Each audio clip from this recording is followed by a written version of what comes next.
Brayton cycle की theory discuss करने के बाद मैं बात करूंगा कुछ प्रॉब्लम्स जो गेट और प्रीवियस ईयर में आई हुई हैं ब्रेटॉन साइकिल पे बेस्ड। तो सबसे पहले मैं बात करता हूं क्वेश्चन नंबर 1 की, और मुझे गिवन है in gas turbine hot combustion product with specific heat CP और सीवी दे रखा है। Enters the turbine at 20 bar and 1500 kelvin and exit at 1 bar. The isentropic efficiency of the turbine is 0.94. The work developed by the turbine per kilogram of the gas flow is, तो यहाँ पर मुझे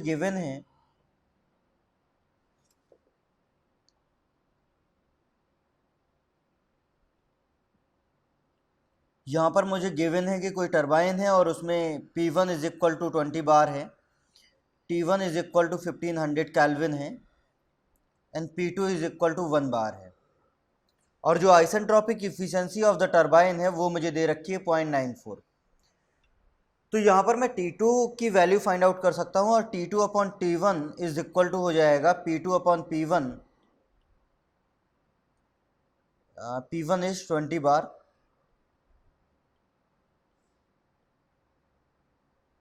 की power gamma minus 1 upon gamma. तो यहाँ से जो value आएगी T2 की वो T2S हो जाएगा 751.36 केल्विन। ये आपकी T2 की वैल्यू हो जाएगी। इसके बाद मुझे आइसेंट्रोपिक इफिशिएंसी दे रखी है, तो अगर मैं टरबाइन का डायग्राम ड्रॉ करूं तो टरबाइन में एक्सपेंशन कुछ इस तरह से हो रहा होगा।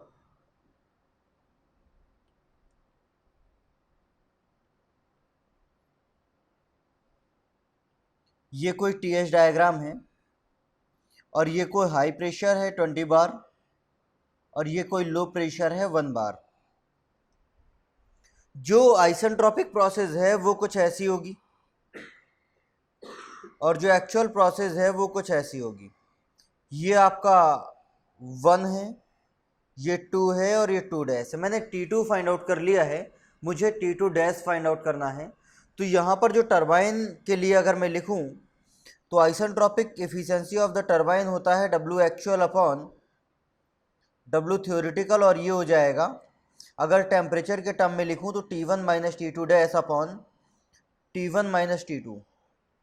और अगर इसको मैं सॉल्व करूंगा तो मुझे जो T2 डैश की वैल्यू मिलेगी, या फिर मैं डायरेक्टली भी सॉल्व कर सकता हूं कि मुझे ईटा टरबाइन पता है और W एक्चुअल मुझे फाइंड आउट करना है, और जो W थ्योरेटिकल है वो मुझे पता है m.Cp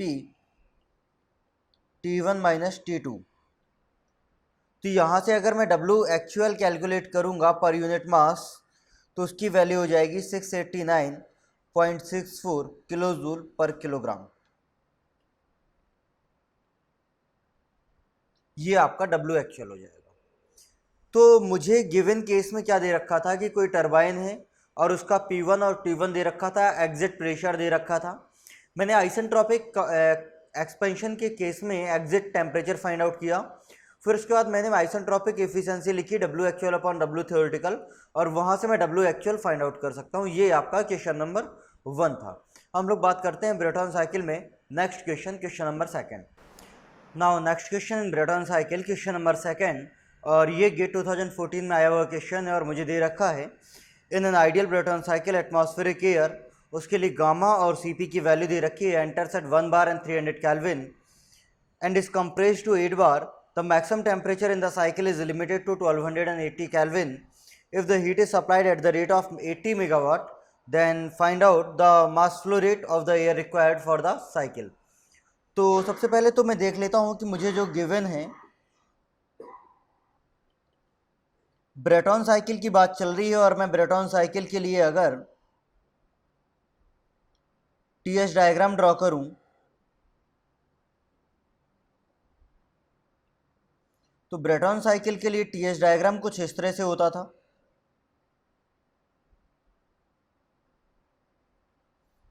ये आपका 1 है, ये 2 है, ये 3 है, और ये 4 है।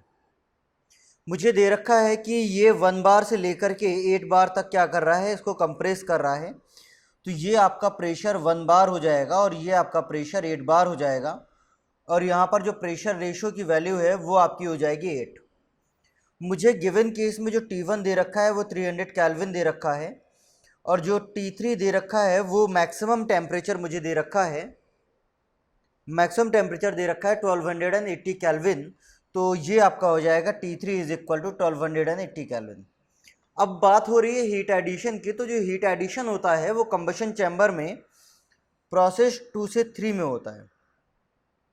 तो जो हीट एडिशन की वैल्यू होती है वो होती है m dot air Cp T3 minus T2, ये आपका हीट एडिशन होता है। तो मुझे वैल्यू फाइंड आउट करनी है सबसे पहले तो T2 की, और T2 की वैल्यू कहाँ से मिलेगी? जो प्रोसेस 1 से 2 है वो आपकी रिवर्सिबल एडियाबेटिक प्रोसेस है। तो उस प्रोसेस के लिए मैं लिख सकता हूँ T2 upon T1 is equal to RP के power gamma minus 1 upon gamma. और अगर यहाँ से मैं T2 की वैल्यू फाइंड आउट करूँ तो मुझे T2 की वैल्यू मिलेगी 543.43 केल्विन। ये आपकी T2 की वैल्यू हो जाएगी। इसके बाद अगर मैं T2 की वैल्यू इस इक्वेशन में पुट करूं और हीट एडिशन की वैल्यू पुट करूं, हीट एडिशन मुझे दे रखा है हीट एडिशन मुझे दे रखा है 80 मेगावाट। तो ये आपका हो जाएगा 80 megawatt 1000 is equal to m dot air into CP 1.005 into T3 minus T2 543.43।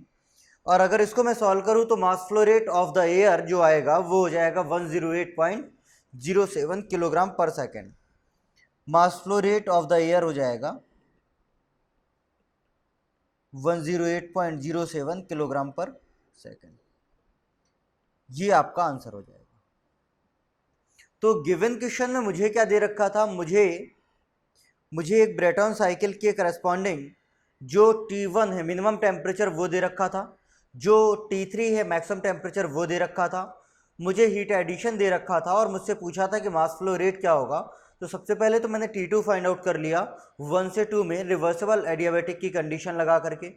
उसके बाद जो हीट एडिशन होगा वो कंबशन चैम्बर में होगा 2 से 3 में, और हीट एडिशन की वैल्यू हो जाएगी m dot Cp T3 minus T2। ये आपका क्वेश्चन नंबर सेकेंड था। इसके बाद हम लोग बात करते हैं next question number third. Now next question number 3 और 4, और ये कॉमन डाटा क्वेश्चन है और ये भी गेट में आया हुआ है, गेट 2013 में। और मुझे गिवन है a simple Brayton cycle, the pressure ratio is 8 and temperature at the entrance of the compressor and turbine is 300 Kelvin and 400 Kelvin respectively. Both the compressor and gas turbine has the isentropic efficiency is equal to 0.8, that is 80%. For the gas, assume the constant value of the Cp is 1 kilojoule per kilogram Kelvin और gamma मुझे दे रखा है 1.4. Neglect the kinetic and potential energy. और मुझे पहला number पूछा हुआ है power required by the compressor in kilowatt per kilogram of the gas flow rate. मुझे दूसरा नंबर पूछा हुआ है कि the thermal efficiency of the cycle क्या होगी परसेंटेज में। तो अगर इसको मैं देखूं तो यहां पर मुझे गिवन है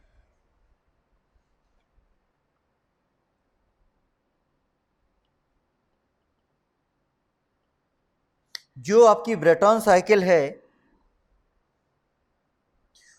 वो कुछ इस तरह से होगी। अगर मैं TS डायग्राम ड्रॉ करूं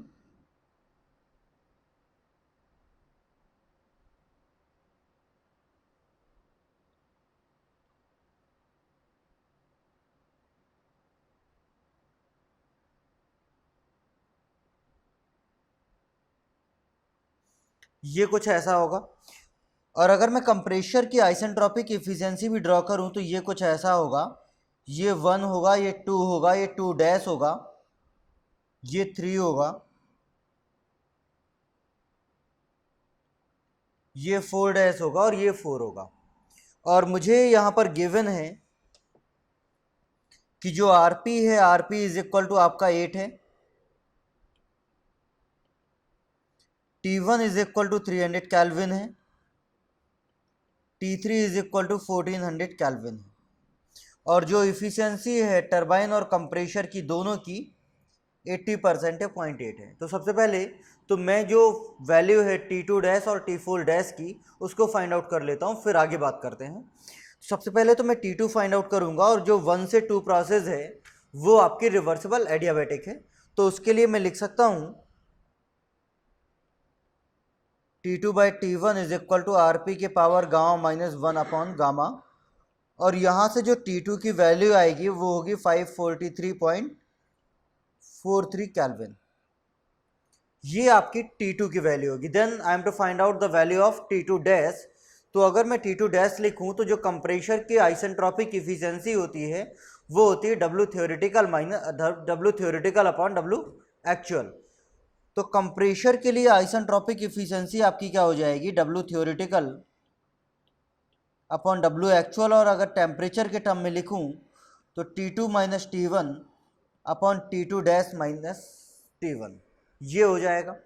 और अगर मैं यहाँ से वैल्यू निकालूं T2 डैश की तो ये T2 dash is equal to आ जाएगा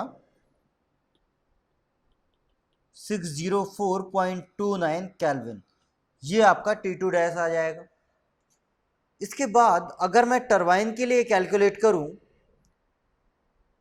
तो यहाँ पर जो T3 और T4 है वो भी आइसेंट्रोपिक प्रोसेस है, तो यहाँ पर आपका हो जाएगा T3 by T4 is equal to r p के power gamma minus 1 upon gamma, और यहाँ पर जो T4 की वैल्यू आएगी वो आपका हो जाएगा 772.86 केल्विन। ये आपकी वैल्यू है T4 की। Now I am to find out the value of T4 dash. और जो 3 से 4 डैश प्रोसेस है वो इरिवर्सिबल आइसेंट्रोपिक प्रोसेस नहीं है, इरिवर्सिबल प्रोसेस है। तो यहाँ पर isentropic efficiency of the turbine क्या होता है, W actual upon W theoretical, और अगर टेम्परेचर के फॉर्म में लिखूँ तो वो हो जाएगा T3 minus T4 dash upon T3 minus T4। तो जो isentropic efficiency of the turbine होगा वो हो जाएगा T3 minus T4 dash upon T3 minus T4। और अगर यहाँ से T4 डैश की वैल्यू फाइंड आउट करूँ तो ये T4 डैश की वैल्यू हो जाएगी 898.29 केल्विन, कुछ ऐसा। अब यहाँ पर जो क्वेश्चन मुझसे पूछा हुआ है, पहला पूछा हुआ है the power required by the compressor in kilowatt per kilogram. तो कंप्रेशर की प्रोसेस कौन सी है, एक्चुअल वाली 1 से 2 डैश की। तो power required by the compressor हो जाएगा m.cp T2 dash minus T1, और per unit mass flow rate पूछा है तो मास फ्लो रेट क्या हो जाएगा, 1 हो जाएगा। तो जो कंप्रेशर का वर्क है ये आपका इसमें क्वेश्चन नंबर जो 3rd था ये हो जाएगा Cp T3 minus T2 dash minus T1, और ये हो जाएगा 1 इंटू 604.29 माइनस 300, और इसकी जो वैल्यू आएगी 304.29, और यूनिट हो जाएगा किलो जूल पर किलोग्राम। ये आपका कंप्रेशर का वर्क आ जाएगा। उसके बाद मुझसे जो नेक्स्ट क्वेश्चन नंबर 4 पूछा है वो आपसे पूछा है कि थर्मल इफिशिएंसी क्या होगी। तो थर्मल इफिशिएंसी आपका हो जाएगा, सबसे पहले तो मैं W नेट कैलकुलेट करता हूँ, और W नेट आपका हो जाएगा W turbine minus W compressor, और हीट एडिशन हो जाएगा m.cp T3 माइनस T2, और अगर मैं इफिशिएंसी लिखूँ तो इफिशिएंसी आपका होगा W net upon heat addition, और W टरबाइन होगा T3 minus T4 dash, W compressor होगा T2 डैश माइनस T1, और हीट एडिशन होगा T3 माइनस T2। m.cp और m.cp ऊपर नीचे क्या हो जाएंगे, कैंसिल हो जाएंगे, और फाइनली यहाँ से जो एफिशिएंसी की वैल्यू आएगी वो होगा 24.81%। ये आपकी एफिशिएंसी है। तो मुझे क्या दे रखा था कि भाई कुछ कुछ टेम्परेचर और प्रेशर दे रखे थे, मैंने फाइनली जो रिवर्सिबल प्रोसेस एक्चुअल प्रोसेस है वो उस प्रोसेस को लिख करके T2 डैश और T4 डैश फाइंड आउट कर लिया, और अगर मुझे हर पॉइंट का टेम्परेचर पता है तो मैं कुछ भी फाइंड आउट कर सकता हूँ। इसके बाद यहाँ पर एक पॉइंट और कि जो ब्रेटॉन साइकिल की एफिशिएंसी थी उसका डेरिवेशन जब मैंने किया था तो वो एफिशिएंसी का एक्सप्रेशन था 1 माइनस 1 अपॉन आर पी के power gamma minus 1 upon gamma. तो जब भी मुझसे यहाँ पर इस क्वेश्चन में जब एफिशिएंसी पूछी है तो मैंने ये वाला फार्मूला अप्लाई नहीं किया है, इस वाले फार्मूले से मैं फाइंड आउट नहीं कर सकता हूँ। वो इसलिए क्योंकि ये वाला फार्मूला मैंने थ्योरेटिकल कंडीशन के लिए फाइंड आउट किया था, जहाँ पर आइसेंट्रोपिक इफिशियंसीज कंप्रेशर और टरबाइन दोनों की क्या थी, 100% थी।